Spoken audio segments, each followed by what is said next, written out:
மங்களேஷாய வித்மகே சண்டிகா பிரியாய தீமகி தன்னோ சம்ஹார பைரவ பிரச்சோதயாது.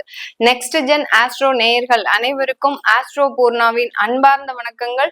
இன்னைக்கு நாம பார்க்கக்கூடிய சிறப்பு பதிவு, சனி பகவான் வக்ர நிலை அடைகிறார் 13ஆம் தேதி ஜூலை மாதம். இந்த வக்ர தன்மை அடையக்கூடிய அந்த சனி பகவான் 27ஆம் தேதி நவம்பர் வரைக்கும் தன்னுடைய தன்மையை மாற்றிக்கொண்டு ஒவ்வொரு ராசி என்பவர்களுக்கும் நீண்டகால பிரச்சனைகளிலிருந்து என்ன மாதிரியான நிவர்த்தி, அடுத்து பாத்தீங்கன்னா உடல் தொந்தரவுகள், சில பேருக்கெல்லாம் சனி பகவான் பெயர்ச்சி அப்படின்னாலே ஒரு ஆயுள் பயம் அப்படின்றது இருக்கும், ஒரு மரண பயம் அந்த மாதிரி எல்லாம் இருக்கும். சில பேருக்கு தேவையில்லாத விபத்துக்கள் எல்லாம் வரும். இந்த மாதிரியான காலகட்டத்துல, இந்த வக்கர தன்மை அடையக்கூடிய காலகட்டத்துல என்னென்ன மாற்றங்கள் ஒவ்வொரு ராசி என்பர்களுக்கும் கிடைக்க போகுது அப்படின்றதுதான் இந்த பதிவுல தெளிவா பார்க்க போறோம். மேஷ ராசி என்பர்கள் பொதுவாகவே ரொம்ப விவேகமான நபர்கள் தான். வேகமும் இருக்கும், விவேகமும் அதிகமாக இருக்கும். அந்த விவேகத்துல ரொம்ப கோபமும் அதிகமாக இருக்கும் இந்த மேஷ ராசி என்பர்களுக்கு. இவர்களோடு டிராவல் செய்யக்கூடியவர்கள், இவர்களினுடைய குடும்பத்தார் பாத்தீங்கன்னா இவர்களுக்கு எப்போதுமே ஒரு பயந்து நடப்பவர்களாக தான் இருப்பாங்க. ஏன்னா இவர்கள் தான் அந்த குடும்பத்துல ஒரு டிசிஷன் அத்தாரிட்டியே. இந்த மேஷராசி என்பர்கள் தான் அந்த எந்த குடும்பமா இருந்தாலும் சரி அந்த இடத்துல அந்த டிசிஷன் எடுக்கக்கூடியவர்கள் மேஷராசி என்பர்கள் தான். இதுல 2 மேஷராசி என்பர்கள் அந்த குடும்பத்துல இருந்துட்டாங்க அப்படின்னா மிகப்பெரிய அளவுக்கு மோதல்கள் அந்த இடத்துல வந்துகிட்டே இருக்கும். அவங்களும் அந்த ஒரு பவரை யூஸ் பண்ணணும்னு நினைப்பாங்க, இன்னொரு மேஷராசி என்பர்களும் தன்னுடைய பவரை யூஸ் பண்ணணும்னு நினைப்பாங்க. எப்போதுமே ஒரு அதிகாரம் சம்பந்தப்பட்ட ஒரு சிந்தனைகள் உடையவர்கள் நம்ம மேஷராசி என்பர்கள். இந்த மேஷராசி என்பர்களுக்கு அந்த சனி பகவான் விரய சனியாக, அதாவது 7.5 சனியின் தொடக்கமாக தான் அந்த காலபுருஷனுக்கு 12ஆம் இடத்துல வந்திருக்கிறார். இந்த விரய சனி இப்ப வக்ரத்தன்மை அடைகிறார் 13ஆம் தேதி. இந்த வக்ரத்தன்மை அடைகிறது அப்படின்னா என்ன அப்படின்னு கேட்டீங்கன்னா, எதிர்மறையாக பின்னோக்கி நகர்ந்து செல்லக்கூடிய ஒரு காலகட்டம் தான் இந்த வக்ரத்தன்மை அடையக்கூடிய ஒரு காலகட்டம். இதனால இந்த மேஷ ராசி அன்பர்கள் தன்னுடைய கடந்த 6 மாதத்துல பாத்தீங்கன்னா இந்த குடும்பத்துல நிறைய விரய செலவுகளை சந்திச்சிருப்பீங்க. எந்த விதமான ஒரு லாபமுமே இருந்திருக்காது அந்த ஒரு செயல்னால. ஆனால் அதற்காக நிறைய செலவுகள், அந்த குடும்பத்துல ஒரு கல்யாணமே வச்சிருக்கிறீங்க அப்படின்னா அந்த கல்யாணத்துக்காக அதிகப்படியான உங்களுடைய ஸ்டேட்டஸையும் மீறி அங்க செலவு பண்ணி நீங்க அந்த திருமணத்தை பண்ணி வச்சிருப்பீங்க. அடுத்து உங்களுடைய குழந்தைகளுக்காக நிறைய ஒரு செலவுகளை செய்யக்கூடிய ஒரு தருணமாக இருந்திருக்கும். உங்களுடைய குடும்பத்துல இருந்து நீங்க பிரிந்து சென்று போய் உங்களுடைய வேலை வாய்ப்பை அமைப்பதற்கு உண்டான ஒரு நேரமாகலாம் இந்த மேஷ ராசி என்பர்களுக்கு தொழில் ரீதியாக, அடுத்து பாத்தீங்கன்னா குடும்பம் ரீதியான சில பிரிவினைகள். நிறைய மேஷ ராசி என்பர்களுக்கு குடும்பம் ரீதியாக ஒருத்தருக்கு ஒருத்தர் கருத்து வேறுபாடு. நான் சொன்னேன் இல்லையா, ஒரே மேஷ ராசி என்பர்கள் ஒரு வீட்டுல 2 பேர் இருந்துட்டாங்க அப்படின்னாலே அங்க ஒரு மோதல்கள் அதிகமாக இருக்கும்.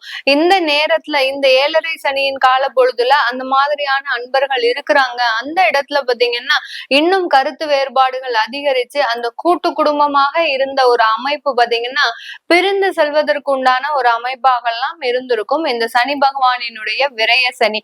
இப்ப வக்ரத்தன்மை அடைஞ்சிருக்கிறாரு. அடுத்து பாத்தீங்கன்னா இந்த மேஷராசி என்பர்களுக்கு அந்த தொழில் ரீதியாக, முதல்ல நம்ம மேஷராசி என்பர்களுக்கு சனி பகவான் எந்த காரகத்துவத்தை சேர்ந்தவர் அப்படின்னு பாத்தீங்கன்னா தொழில் காரகன், அடுத்து லாபகாரகன். இந்த 2 இடத்திற்கும் சொந்தக்காரர் அந்த சனி பகவான்.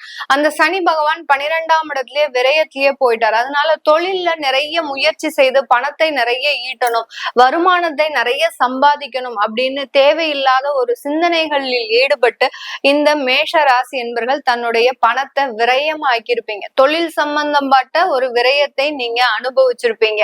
இந்த அனுபவத்தினால ஏற்கனவே இருந்த அந்த குடும்பத்துல இருக்கக்கூடிய பிரச்சனைகள் மீண்டும் அதிகரிக்கிறதுக்கு உண்டான வாய்ப்புகள்லாம் கடந்த 6 மாதத்துல இருந்திருக்கும். ஏன்னா தொழில்ல கடன், அடுத்தடுத்து ஒரு இழப்புகள், நஷ்டங்கள். ஒரு இடத்துல நம்ம முதலீடு போட்டோம் அப்படின்னா அந்த முதலீடை எடுக்கிறதுக்குள்ள நீங்க அடுத்தடுத்து கடன் வாங்க வேண்டிய ஒரு சிச்சுவேஷன். இந்த மாதிரி எல்லாம் அடுத்தடுத்து அந்த தொழில் தொழிலில் ஏற்பட்ட நஷ்டங்களை பொறுத்து உங்களுடைய குடும்பத்திலும் ஏகப்பட்ட ஒரு பிரச்சனைகள் உருவாகி கொண்டே இருந்திருக்கும் இந்த மேஷ ராசி என்பர்களுக்கு. இந்த காலகட்டத்துல இந்த வக்ர தன்மை காலகட்டத்துல அந்த 13ஆம் தேதியிலிருந்து அந்த சனி பகவான் மாற்று பாதையில செல்லும் போது உங்களுக்கு இதுல இருந்தெல்லாம் கொஞ்சம் நிவர்த்தி, அதாவது தொழில் ரீதியாக நீங்க கொஞ்சம் சுறுசுறுப்பா ஏற்படுத்தக்கூடிய ஒரு சூழ்நிலை. இது வரைக்கும் மந்தத்தன்மை இருந்திருக்கும். மந்தத்தன்மை அப்படின்னா நீங்க எவ்வளவோ உழைப்பீங்க. இந்த மேஷராசி என்பர்கள் உழைக்கிறதுக்கு அஞ்சவே மாட்டீங்க. அந்த உழைப்பு கொடுத்தாலும் அந்த இடத்துல உங்களுக்கு ஒரு வருமானம்ன்றது கண்டிப்பா இருந்திருக்காது. ஏதோ ஒரு மந்தத்தன்மை, அப்படியே நீங்க கஷ்டப்பட்டு அலைஞ்சு திரிஞ்சு அலைச்சல் அதிகமாக இருக்கும். அந்த அலைஞ்சு தெரிஞ்சு ஒரு ஆர்டர்ஸ் எடுத்துட்டு வந்தாலும் அந்த ஆர்டர்ஸ் கடைசி ரிஜெக்ட் ஆகக்கூடிய ஒரு தன்மை. இந்த மாதிரிலாம் அந்த தொழில்ல இருந்தக்கூடிய மந்தத்தன்மை முழுவதுமாக நீங்குவதற்கு உண்டான ஒரு தன்மையாக தான் இந்த 134 நாட்கள் செயல்பட போகுது. வேலை வாய்ப்புல பாத்தீங்கன்னா நிறைய பேர் குடும்பத்தை பிரிந்து வெளியூர்களுக்கோ வெளிநாட்டிற்கோ அல்லது பாத்தீங்கன்னா குடும்பத்துல இருந்து ஒரு பிரிவினையை சந்தித்து வெளியில போய் வேலையை தேடுவதற்கு இந்த மாதிரி எல்லாம் அமைப்புகள் அதிகமாக இருந்திருக்கும். இது எல்லாமே இப்போ போற இடத்துல உங்களுடைய குடும்பத்தையும் சேர்ந்து அழைச்சிட்டு போறதுக்கு உண்டான ஒரு அமைப்பாக தான் இந்த மேஷ ராசி அன்பர்களுக்கு இருக்க போகுது. இந்த காலகட்டம் மேஷ ராசி அன்பர்கள் தன்னுடைய திருமண வாழ்க்கையில நிறைய ஒரு மாற்றங்களை சந்திக்க போறீங்க. ஏன்னா வக்ரத்தன்மை அடைந்த அந்த சனி பகவான் தன்னுடைய வக்ர பார்வையாக உங்களுடைய 2ஆம் இடத்தை பார்க்கிறார், உங்களுடைய 6ஆம் இடத்தை பார்க்கிறார், அடுத்து உங்களுடைய 9ஆம் இடத்தை பார்க்கிறார். இதனால உங்களுக்கு கிடைக்க வேண்டிய நன்மைகள் மிக எளிதில் விரைவாக கிடைக்கக்கூடிய ஒரு நேரமாக இருக்கும். அதே சமயத்துல தொழில் ரீதியான கடன்கள், அடுத்து பர்சனல் லோன் அப்படின்னு சொல்லக்கூடிய உங்களுக்கு தேவைப்படக்கூடிய சில கடன்கள்லாம் மிக எளிதாக கிடைக்கக்கூடிய ஒரு நேரம். கடந்த காலத்துல எல்லாத்துலயுமே ஒரு மந்தத்தன்மை, ஒரு ஹோம் லோன் அப்ளை பண்ணிருக்கிறீங்க அப்படின்னா அந்த ஹோம் லோன் அப்ரூவ் ஆகி வர்றதுக்கு கூட உங்களுக்கு காலகட்டம் எடுக்கும். அந்த ஒரு கால நேரம்ன்றது ரொம்ப விரைவாக நடக்காமல் ரொம்ப இழுபறியாக இருக்கக்கூடிய ஒரு தன்மையாக தான் இருக்கும். இது எல்லாமே இந்த வக்கர தன்மை அடையக்கூடிய காலகட்டத்துல மாறக்கூடிய ஒரு நேரமாக தான் இருக்க போது. குடும்பத்துல இருக்கக்கூடிய சில பிரச்சனைகளும் முழுவதுமாக தீரும். அதாவது விவாகரத்தை முடிவு பண்ணிட்டீங்க அப்படின்னா ஒன்ஸ் அந்த விவாகரத்தை முடிச்சுட்டு வேறொரு திருமணம் செய்யறதுக்கும் வாய்ப்புகள் அதிகமாக இருக்கு. லாபகாரகன் இல்லையா, அந்த லாபகாரகன் 12ஆம் இடத்துல இருந்து செயல்படும் போது அடுத்து பாத்தீங்கன்னா உங்களுடைய கும்ப ராசியில அந்த ராகு பகவானும் வக்கரதன்மையோட இருக்கிறதுனால இந்த 2 கிரகங்களும் ஒன்று சேரும் போது அந்த திருமண வாழ்க்கையில ஒரு பிரிவும் ஏற்பட்டு மறு திருமணத்திற்கு உண்டான சில முயற்சிகளும் இந்த மேஷராசி என்பர்கள் முழுவதுமாக எடுக்கக்கூடிய ஒரு தருணமாக இருக்கும். இந்த காலகட்டம் இந்த மேஷ ராசி என்பர்கள் நீங்க முருகப்பெருமானை, அதாவது 6 முகம் இருக்கக்கூடிய முருகப்பெருமானை இடைவிடாமல் வழிபாடு பண்ணிக்கிட்டே வரணும். செவ்வாய்க்கிழமை அதாவது 6 முகம், ஒரு முகம் கிடையாது, அந்த 6 முகம் இருக்கக்கூடிய முருகப்பெருமானை வழிபாடு பண்ணுங்க. வள்ளி தெய்வானையோட இருக்கக்கூடிய முருகனை வழிபாடு பண்ணாதீர்கள். பண்ணுனீங்கன்னா உங்களுக்கு இருக்கக்கூடிய அந்த திருமண போராட்டங்கள் மேலும் அதிகரிக்கிறதுக்கு வாய்ப்பு இருக்கு. அதனால இந்த காலகட்டம் இது தற்காலிக சூழ்நிலை மட்டுமே. அதனால இந்த தற்காலிக சூழல்ல நீங்க இந்த 135 நாட்கள்ல ஒவ்வொரு செவ்வாய்க்கிழமை இந்த 6 முகம் கொண்ட அந்த முருகப்பெருமானை வழிபாடு செய்யும் போது அந்த சனியினால் ஏற்படக்கூடிய சில நஷ்டங்கள் உங்களுக்கு ஒரு மாற்றங்களை ஏற்படுத்தி கூட தர்றதுக்கு வாய்ப்பாக இருக்கும். ஏன்னா ஒரு குடும்பம் பிரியுது அப்படின்னா அடுத்த கட்ட வாழ்க்கையை நோக்கி நீங்க அமைத்து கொள்ளக்கூடிய ஒரு நேரமாகவும் இந்த வழிபாடு உங்களுக்கு ஒத்துழைப்பாக இருக்கும். இது எல்லாமே நம்ம கோச்சார நிலவரப்படி பலன்களை கணிச்சு சொல்லியிருக்கிறோம்.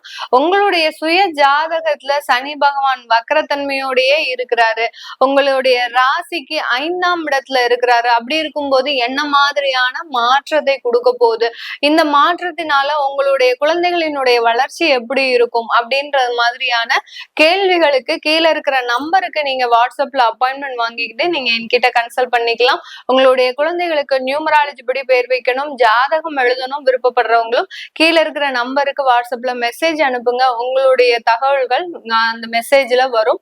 உங்களிடமிருந்து விடைபெறுவது உங்கள் ஆஸ்ட்ரோ பூர்ணா. நன்றி, வணக்கம்.